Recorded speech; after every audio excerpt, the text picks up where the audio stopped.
Okay.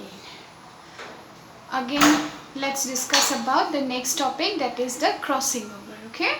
So, crossing over means actually mutual exchange of segments between the non-sister chromatids of homologous chromosome in the pectitin of meiosis 1, producing new combinations. Now, in class 11, you have studied about the cell divisions, isn't it? You know what is meiosis? Meiosis consists of two parts, meiosis 1 and 2. And in meiosis 1, the pectitin stage, that is the prophase 1, which consists of lactotin, zygotin, pectitin, diplotin and dikinesis. And that particular pectitin stage, it shows the crossing over process. Okay. So basically what happens, exchange of chromosomal segments between non-sister chromatids of homologous chromosome is called crossing over. Now if we see, these two are homologous chromosome. It's a pair of homologous chromosome. Okay. So in this pair, this is a chromosome, this is a chromosome. These two are the sister chromatids and these two are the non-sister chromatids. Now we are telling that exchange is occurring between the non-sister chromatids of homologous chromosome. That means it will take place in between these two. Got it?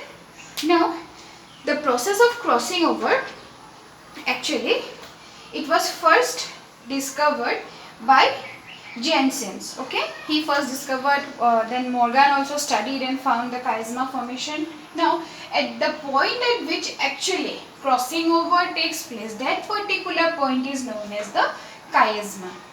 Okay, now let's study about the mechanism of crossing over. First is the synapses. Synapses means what happened.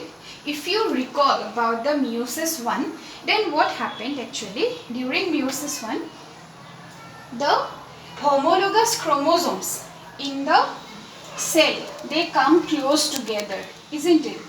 Now these are the bivalents. Okay, the homologous chromosome bivalents, they come close together.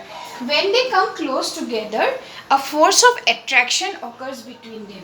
That particular force of attraction is known as actually synapses. Got it?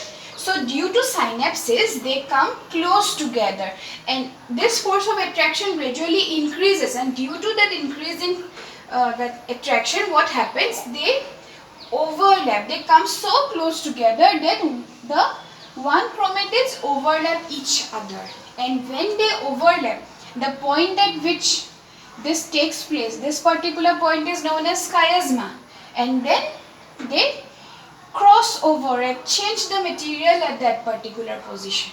Got it? Now that means first of all they will open up, then this is formed. This is the tetrad stage. That means the four chromosomes of the pairs are distinctly, chromatids are distinctly occurring. So this is the tetrad stage they will form, and then they will cross over and exchange the material. Okay, this is the first process, that is the synapses. That means a force of attraction occurs in between the two chromosomes of the homologous pair. So next we come to the tetrad formation. Tetrad formation means what happened actually?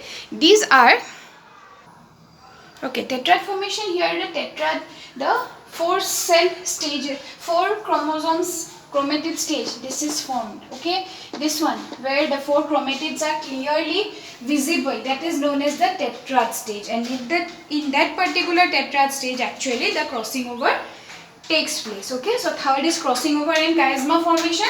Once they are crossing over, that particular point is called chiasma, and finally what happened? In between the non-sister chromatids, the exchange of the chromosomal segment takes place. So the basic mechanism of crossing over occurs in three stages: synapses, tetrad formation, and crossing over and chiasma formation. Okay, now if actually this is the chromosome, if only once crossing over is taking place, this is known as single crossover. Okay, if sometimes what happened, if the distance between the genes are more or the chromosome is very long, then two times crossing over, two chiasma are formed, 1, 2. So this is known as double crossover. Sometimes what happen, more than 2 also it may occur. Okay, so it will actually depend upon the distance of the genes present and the length of the chromosome, how much long it is, and based on that the number of crossing overs will take place. Okay, now actually the crossing over is actually a very important process, isn't it? Due to this, variation is occurring. So that is a very important process in the living organisms. Now suppose you can see these two pins, isn't it? Suppose let us consider this is a homologous chromosomes, chromatid. Got it? Now they will come close to one another. They are coming close to one another. That means synapsis is occurring. Got it? When synapsis is occurring, they will just cross over one another. Then this point of crossing over is called chiasma. At this point, they will break, and then again what happens? They will exchange their materials, their parts, and when they are exchanged, they will separate. And now see, this chromatid has the parental combination and a new combination. Again this one has its parental and a new combination. That means the chromatids are now crossed over. These are the crossed over chromatids with parental and new combinations. Okay, so definitely when these will fuse together and to form the new offspring, though definitely it will vary from the original parent. Got it? So this is actually the simple process of crossing over. Now after we have came across linkage and crossing over, we can study now what is actually linkage map, or we call it as a gene map or the chromosome map. Got it? That means it is actually a linear graphical representation of the sequence of relative distance of the various genes present in a chromosome. So how they are arranged, what type of genes are present, based on that the chromosomes are arranged linearly, and that particular straight line is called the linkage map. Now here the map unit is considered as Morgan. Now for example, if we take, suppose a question is given that a frequency is observed, recombination frequency, that means a crossing over frequency is observed between black body and vestigial wing. Okay, black body is represented by small b, vestigial wing represented by small v, small g, and cinnabar I, small c, small n. So the distance between black body and vestigial wing is, that means not distance actually, recombination percentage is 18%.